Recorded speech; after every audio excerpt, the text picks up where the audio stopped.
All right, welcome back to Self Principle. As always, I'm Dr. Sean Hashmi.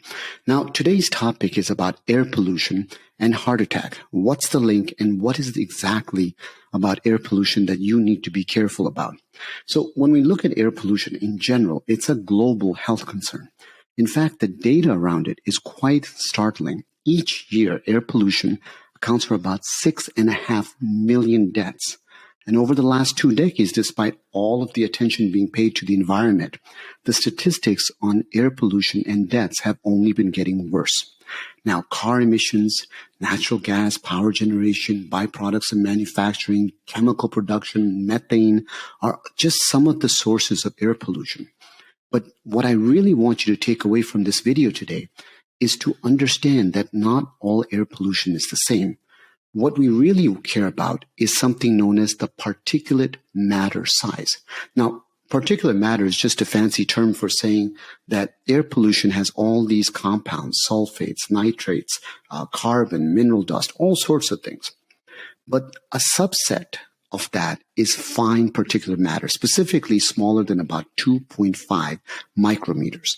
And the reason this matters is because this is about 30 times thinner than the human hair. And this type of particulate matter can go directly into your lungs. It can go deep into your lungs and get deposited there. So when we look at all of those bad health effects of air pollution, cancer, heart attacks, kidney disease, stroke, dementia, all the things that we talk about when it comes to air pollution, this type of fine particulate matter is always the culprit.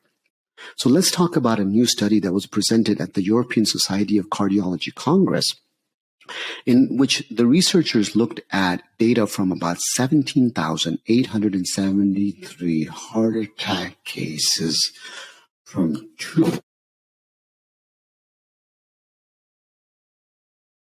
infarction registry, and they also did all sorts of detailed regional air pollution examinations using data from the Bloom network. So they had data that showed what the daily levels of nitric oxide, particulate matter, especially particulate matter of less than 10 micrometers was. They looked at single day, they looked at 3 days, and they looked at averages of all of that data to see was there any correlations that they could see between air pollution and heart attacks going on. So what they found was, and this is not surprising, but concerning, is that heart attacks were significantly more common on days with high nitric oxide concentration. Specifically, there was a 3.2% higher incidence for every 10 micrograms per meter cubed increase on the same day of particulate matter. So in other words, those days with heavy air pollution are the days that you really want to avoid going outside, especially if you have a lot of comorbid conditions going on. In addition, heart attacks were also common on the days when there was a high average particulate matter concentration on the preceding 3 days going on. So if it's been really bad 3 days where there's lots of air pollution, that's another reason to make sure you avoid it.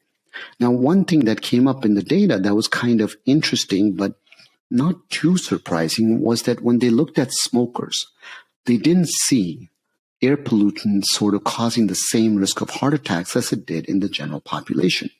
But one of the theories, and I tend to agree with this theory, is simply because of the fact that every time you smoke, you're exposing yourself to these fine particulate matter in such a concentrated dose that's going directly into your lungs that air pollution might not even come close to meeting that. So this is a correlation study. It's not a causation study. It's not saying that air pollution is causing heart attacks, though I do think there's a strong link.